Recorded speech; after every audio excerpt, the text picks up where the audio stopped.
ቢስሚላህ ራህማን ራሂም አሰላሙ አሌይኩም ወራህመቱላሂ ወበረካቱ። ወንድሞቼና እህቶቼ አላህ ሱረቱ ዩሱፍ ውስጥ ማለት ነው በመጀመሪያ ደረጃ ነቢይ ዩሱፍ በህልማቸው አንድ ህልም አዩ።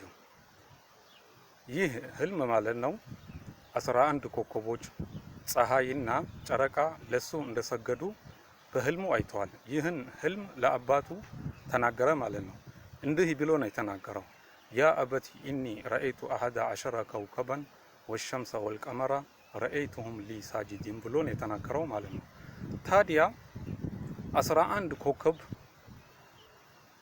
ጨረቃና ፀሐይ ለሱ ሲሰግድለት አላህ ሱብሓነሁ ወተዓላ በዚህ ቁርአን አየት ውስጥ ማለት ነው አሐደ አሸረ የሚል ማለት ነው 11 ቁጥር ማለት ነው።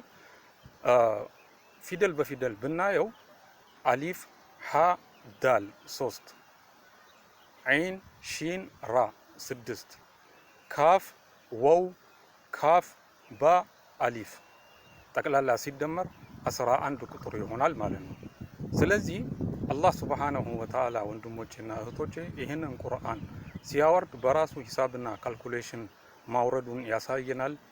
ወልሐምዱሊላሂ ረቢል ዓለሚን። ወሰላሙ አለይኩም ወራህመቱላሂ ወበረካቱ።